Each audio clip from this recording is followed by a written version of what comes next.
தமிழகத்தில் உள்ள பல்வேறு கல்வி நிறுவனங்களின் வேந்தர்கள், தாளாளர்கள் அனைவரும் ஒன்று கூடி மாண்புமிகு முதலமைச்சர் அவர்களுக்கு இன்றைக்கு பாராட்டு விழா நடத்தியிருக்கிறார்கள்.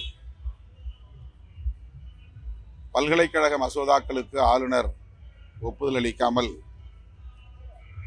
கால நீட்டிப்பு செய்து வந்த நிலையில் சட்ட போராட்டம் நடத்தி உச்சநீதிமன்றத்தின் வாயிலாக அந்த மசோதாக்கள் அனைத்துக்கும் அங்கீகாரத்தை சட்டப்பூர்வமாக வென்றெடுத்தார் முதல்வர் என்கிற நிலையில்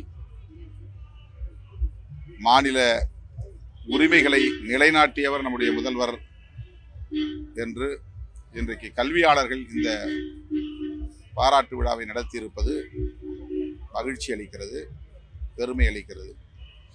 மாநில சுயாட்சி நாயகர் என்று அவரை இன்றைக்கு அனைவரும் போற்றி இருக்கிறார்கள்.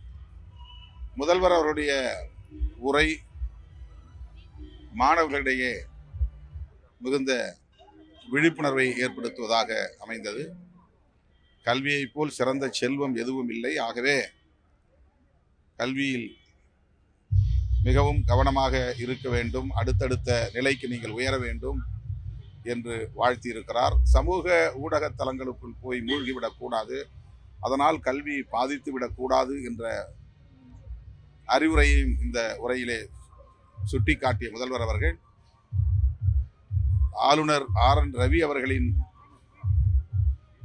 போக்கு தமிழ்நாட்டுக்கு மட்டுமல்ல ஒட்டுமொத்த இந்தியாவுக்கே பாதிப்பை ஏற்படுத்தக்கூடியது என்பதை உணர்த்தும் வகையில் இனி யார் அப்படி ஒரு ஆளுநர் வந்தாலும், மாநில அரசின் நடவடிக்கைகளை முடக்கினாலும் அதை துணிந்து எதிர்ப்போம், உரிமையை நிலைநாட்டுவோம் என்று முதல்வர் பேசியது ஒட்டுமொத்த இந்தியாவுக்கே வழிகாட்டக்கூடிய ஒரு உரையாகவும், அடாவடி செய்யக்கூடிய நபர்களுக்கான ஒரு எச்சரிக்கையாகவும் அவருடைய உரை அமைந்திருந்தது. மிக முக்கியத்துவம் வாய்ந்த, வரலாற்று சிறப்பு வாய்ந்த ஒரு நிகழ்வாக இதை நான் பார்க்கிறேன். மாண்புமிகு முதல்வர் அவர்களுக்கு விடுதலை சிறுத்தைகள் கட்சியின் சார்பில் எமது வாழ்த்துக்களையும் பாராட்டுகளையும் தெரிவித்துக் கொள்கிறோம்.